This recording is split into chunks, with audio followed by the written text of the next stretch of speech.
성도 여러분 안녕하십니까? 오늘은 7월 26일 수요일입니다. 어서 오라 주님께 엎드려 경배드리자. 우리를 지으신 주님께 무릎을 꿇자. 그는 우리의 목자, 우리는 그가 초장으로 누이시는 백성이요 손으로 이끄시는 양떼라.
오늘의 말씀은 고린도 후서 5장 1절에서 7절 말씀입니다.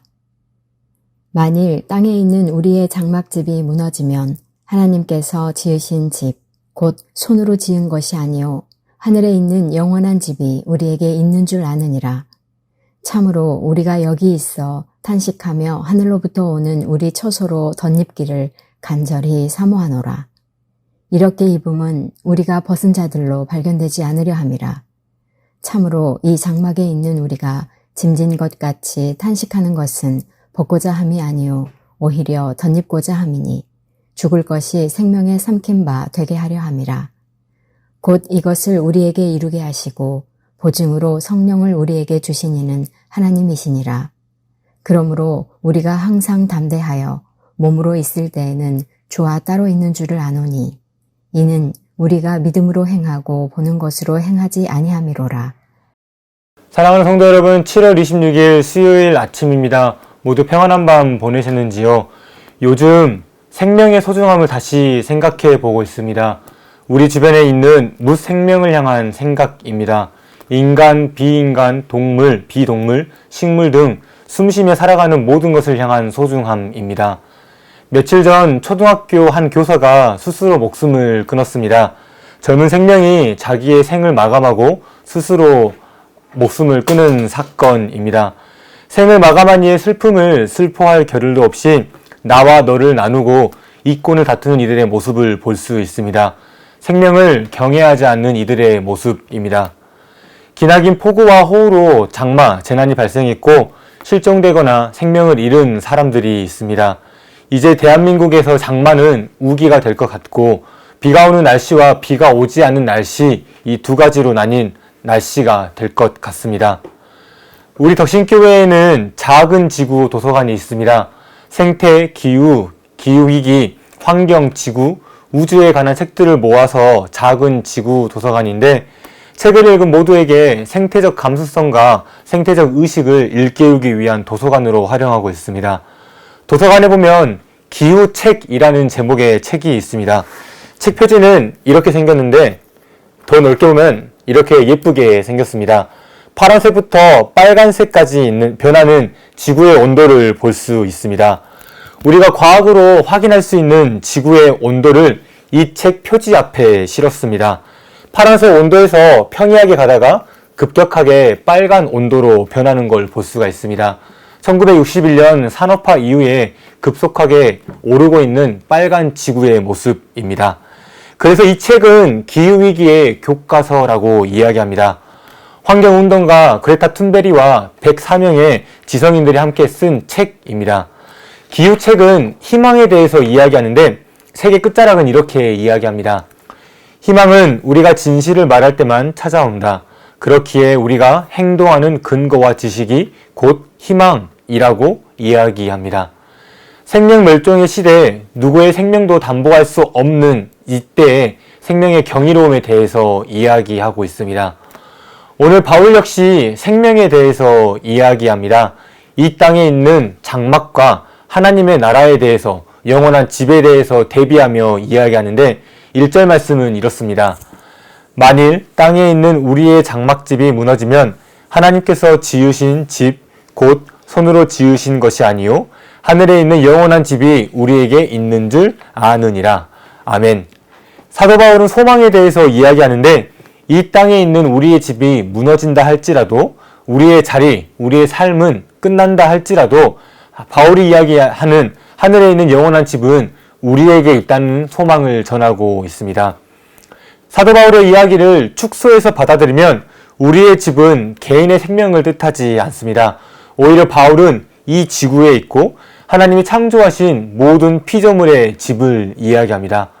우리가 소위 말하길 공동의 집이라고 이야기하는데 하나님의 집, 온 세상, 오이코스를 이야기하고 있습니다.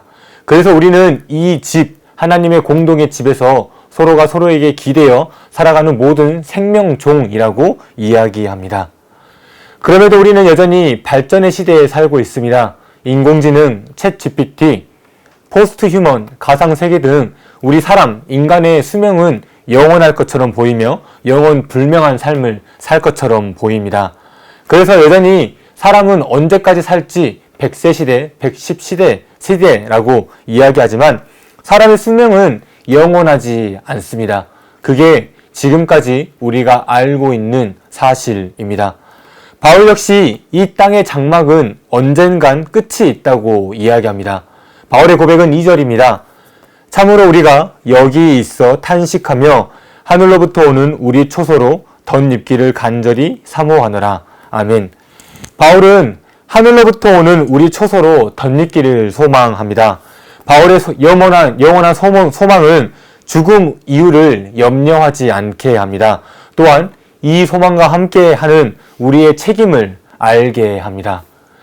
우리는 지금 여전히 장마 기간을 보내고 있습니다. 지금은 장마이지만 내년에는 우기가 될 수도 있습니다. 우리가 장마와 폭우로 물난리를 피울 때 지구 반대편에서는 가뭄과 불볕 더위로 불꽃을 피우고 있습니다. 이젠 지구 어디에서든지 창조 세계를 돌보고 가꾸는 우리의 신앙 고백과 믿음, 행동이 필요한 때입니다.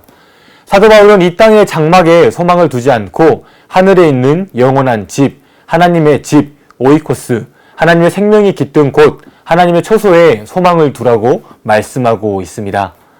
사도 바울은 또한 로마서의 말씀에서도 온 피조물이 고통과 신음 중에 하나님의 아들과 딸들이 나타나기를 고대하고 있다고 묘사합니다. 바울은 온 피조물의 구원을 이야기하는데 이 땅에 살고 있는 사람만의 구원을 이야기하는 것이 아니라 온 피조물의 구원을 이야기합니다. 하나님이 창조하니 모든 피조물의 회복과 모든 피조물의 구원이 있습니다. 그러니 우리 그리스도인들은 주님이 지으신 모든 생명과 함께 하나님의 초소와 하나님의 생명과 하나님의 나라의 소망을 공유해야 됩니다. 사랑하는 성도 여러분, 오늘 말씀에서 우리의 소망은 어디에 있을까요? 삶을 갉아먹고 생명의 죽음에 눈물 흘리지 않으면 우리는 어떤 소망의 꿈을 꾸고 살아야 할까요? 오늘 사도 바울의 권면은 생명의 장막에 소망을 두라고 이야기하고 있습니다. 하나님 나라에 소망을 두어 하나님이 우리의 초소이며 하나님이 우리의 피난처임을 고백합니다. 사랑하는 성도 여러분, 하나님께 소망을 두는 오늘 하루가 되길 소망합니다. 다시 한번 고린도후서 5장 1절에서 7절 말씀을 봉독하겠습니다. 만일 땅에 있는 우리의 장막집이 무너지면 하나님께서 지으신 집, 곧 손으로 지으신 것이 아니요 하늘에 있는 영원한 집이 우리에게 있는 줄 아느니라. 참으로 우리가 여기 있어 탄식하며 하늘로부터 오는 우리 초소로 덧입기를 간절히 사모하노라. 이렇게 입음은 우리가 벗은 자들로 발견되지 않으려 함이라.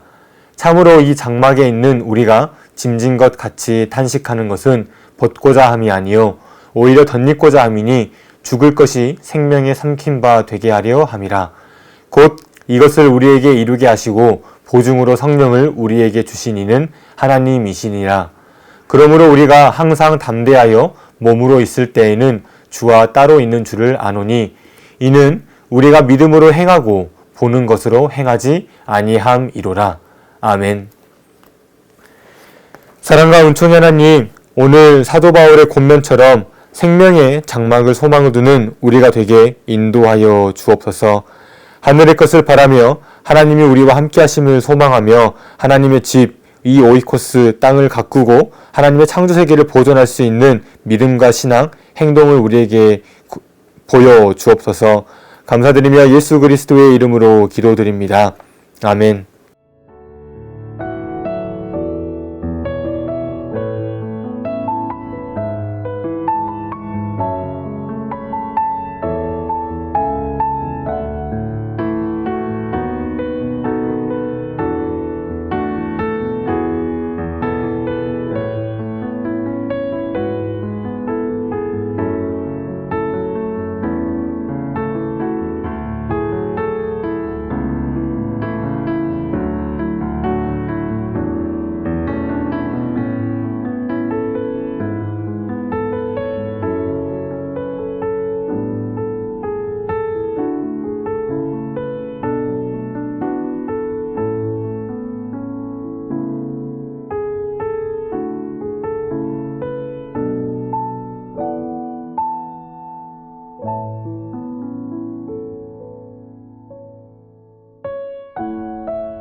하늘에 계신 우리 아버지, 아버지의 이름을 거룩하게 하시며 아버지의 나라가 오게 하시며 아버지의 뜻이 하늘에서와 같이 땅에서도 이루어지게 하소서.